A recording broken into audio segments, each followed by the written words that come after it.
Dans mon métier de coach, je rencontre des gens, des hommes, des femmes dans leur profondeur, dans leur unicité. Et tellement souvent, je me dis, mais c'est pas possible. Comment ça se fait que cette personne-là, on ne la connaisse pas dans cette profondeur? Et c'est là que je me dis qu'il manque quelque chose. On passe à côté de tellement de valeurs.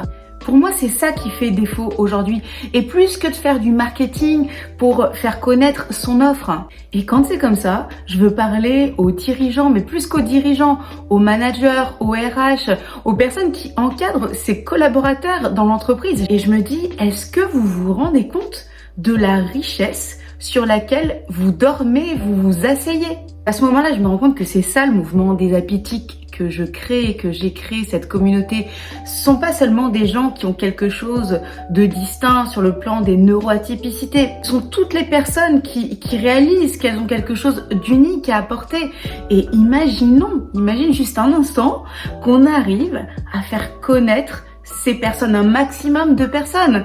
Mais ce serait juste waouh! Et c'est ça cette communauté des apitiques, c'est connaître chacun dans sa profondeur, dans son unicité. Et c'est une démarche bénéfique dans laquelle tout le monde a à y gagner, parce que si toi tu commences à faire cette démarche, d'apprendre à vraiment connaître qui tu es au fond de toi et d'aller découvrir ces choses incroyables que tu peux découvrir progressivement, ces pépites, et c'est juste de la libération finalement.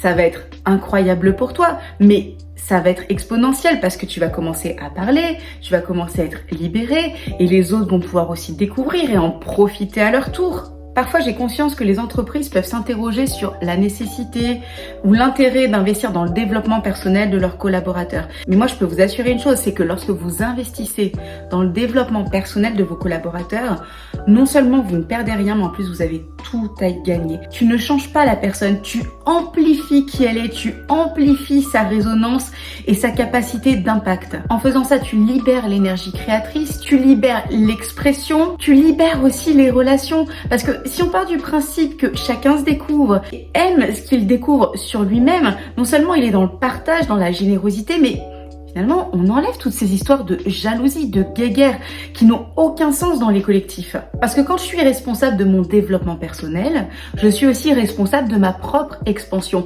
Et ça enlève la jalousie que je peux avoir contre Pierre-Paul Jacques parce que je deviens responsable de mon cheminement. C'est de ça dont on va parler dans le challenge du mois d'octobre.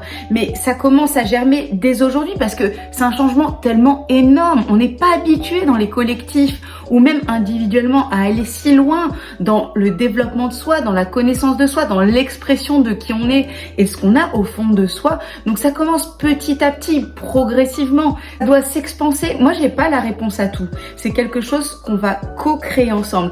Je suis comme l'animatrice du mouvement, mais ce qu'on va faire ensemble au mois d'octobre, pour ces 21 jours que je vais offrir totalement d'accompagnement avec les personnes qui vont rejoindre cet accompagnement, ce sera de la co-création où chacun sera responsable, et ça j'insiste vraiment sur la responsabilité individuelle de son développement personnel.